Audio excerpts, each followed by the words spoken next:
Beyləqan rayonunda 1993-cü il təvəllüdlü Seydağa Rüstəmov dostu Ramil Rzayevi qətlə yetirib. Seydağa 11 oktyabr 2024-cü ildə tanışının Füzuli rayonu Alxanlı kəndində keçirilmiş toy mərasimində yemək yeyib, spirtli içki qəbul etdikdən sonra həmin gün saat 23 radələrində Beyləqan rayonu Yeni Mil qəsəbəsində yerləşən Yeni Mil adlı mağazanın qarşısına gəlib. Oradan keçən Yuxarı Qarabağ Daşburun avtomobil yolunun hərəkətdə olan avtomobillərin hərəkətinə mane olmaq məqsədi ilə yolun hərəkət hissəsində yaxınlaşıb, yolda ötən avtomobillərə əl-qol işarələri edib.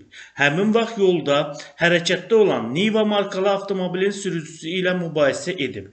Digər avtomobillərin hərəkətinə mane olmaqla sıxlıq yaradıb. Həmin vaxt orada olan həmkəndlisi Ramil ona yaxınlaşıb və onu yoldan kənarlaşdırıb. Bu zaman o Ramilə xəsarət yetirmək qərarına gəlib, bu niyyətini onu bir yumruq zərbəsi vurub, sonra itələyərək yerə yıxıb. Daha sonra Ramili döyərək ona müxtəlif dərəcəli bədən xəsarətləri yetirib. O, oktyabrın 22-sində Respublika Neyrocərrahiyyə xəstəxanasında ölüb. Hadisəni törədən Seydağa Rüstəmovun barəsində Cinayət Məcəlləsinin 126.3-cü qəsdən sağlamlığa ağır zərər vurma, ehtiyatsızlıqla zərər çəkmiş şəxsin ölümünə səbəb olduqda, 221.2.2 xulqanlıq, ictimai qaydanın qorunması üzrə vəzifəni yerinə yetirən və ya ictimai qaydanın pozulmasının qarşısını alan hakimiyyət nümayəndəsinə və ya digər şəxsə müqavimət göstərməklə törədildikdə maddələri ilə ittiham elan edilib. İş üzrə ifadə verən Rüstəmov ona elan olunmuş ittiham üzrə özünü təqsirli bilməyib. İfadəsində göstərib ki, uşaqlıqdan bəri tanıdığı mərhum Ramil onun dostudur, aralarında hər hansı bir ədavət və ya düşmənçilik olmayıb. Münasibətləri çox yaxşı olub. Oktyabrın 11-də bizi dostum Murad öz toy mərasiminə çağırdı. Həmin gün saat 12 radələrində Beyləqan rayonu Yeni Mil qəsəbəsində yerləşən evimizə gəldim və valideynlərim ilə görüşdüm. Həmin vaxt digər qardaşım evdə olmayıb. Paltarlarımı dəyişdikdən sonra toya getdim. Saat 13 radələrində toya çatdım və toyda dostlarım və digər xatırlamadığım tanışlarım ilə bir masada əyləşərək yemək yeyib araq içdik. Qardaşım və atam həmin masada əyləşsələr də onlar spirtli içki qəbul etmədilər.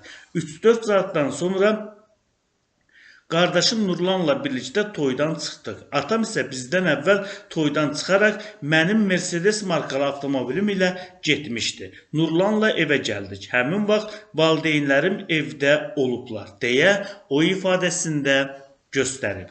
Təqsirləndirilən şəxs qeyd edib ki, təxminən 1 saat evdə qalandan sonra saat 23 radələrində hava almaq üçün evdən çıxıb və qəsəbədə olan mağazanın qarşısına gəlib.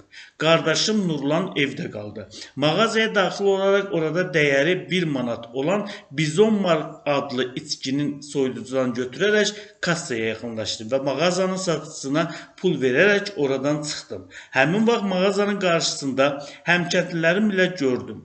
Ramil ilə öpüşüb görüşdüm. Hal əhval tutduq. Həmin vaxt Beyləqan şəhərinə gedərək gəzmək üçün Yuxarı Qarabağ Daşburun avtomobil yolunun kənarından keçən avtomobilləri saxlamaları üçün əlim ilə işarə etdim. Niva markalı avtomobil saxladı. Həmin avtomobilin sürücüsünü tanımamışam, aramızda bilmədiyim səbəbdən mübahisə yarandı.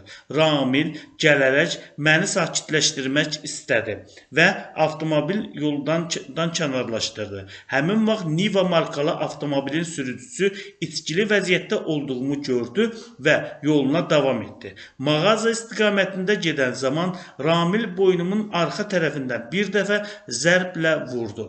Lakin xəsarət almadım. Bu vaxt Ramilin dayısı oğlu və digər həmkəndlilərim bizi ayırdılar. Ramil həmin avtomobillə Beyləqan şəhərinə getməyimə mane olduğuna görə əsəbləşdim və sərt şəkildə bir əlim ilə Ramilin sinə nahiyəsindən itələdim. Həmin vaxt Ramil yerə yıxıldı. Sonra ayağa qalxdı. Əsəbi olduğum üçün Ramilin baş nahiyəsinə vurdum. Ramil yenidən yerə yıxıldı. Ramil yıxılan zaman başının nəyəsə dəydiyini hiss etmədi. Ramili qaldıraraq tikinti malları mağazasının ön divarının qabaq hissəsinə qoyulmuş oturacağa əyləşdirdim. Əsəbi şəkildə Ramilə bir dəfə şillə vurdum. Məndən əl çəkməsini dedim. Ramil mənə səninlə işim yoxdur dedi.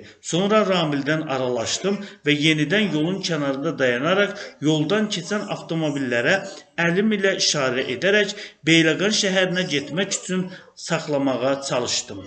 Ramil onu yanlış anlayaraq sərxoş olduğum üçün avtomobili saxlatdırmaq istədiyimi düşündü, lakin mənim belə niyyətim olmayıb.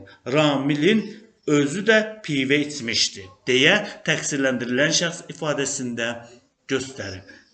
Seydağa Rüstəmovun ifadəsinə görə daha sonra Ramil Beyləqan rayonu Yeni Mil qəsəbəsində yerləşən mağazanın yaxınında dayanıb və onu yenidən çağırmağa başlayıb. Tələb etdi ki, yoldan çəkilərək onun yanına gedim. Bu zaman Ramilə yaxınlaşaraq mağazanın qarşısında onun sinə nahiyəsindən bir dəfə itələdim. Ramil özünü itirərək arxası üstə yerə yıxıldı və başının arxa hissəsi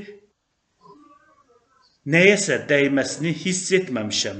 Mağazanın qarşısında çınqıl tökülən yerlə mağazanın arasında olan yerə isə beton tökülüb. Yerdən başqa bir şey olmayıb. Ramilin sinəsindən itələyən zaman yenidən yanımızda heç kim olmayıb, deyə təqsirləndirilən şəxs ifadəsinə belə yekun vurub. Bu cinayət işinə Lənkəran Ağır Cinayətlər Məhkəməsində baxılıb, məhkəmənin hökmü ilə Seydağa Rüstəmov 12 il müddətinə azadlıqdan məhrum edilib.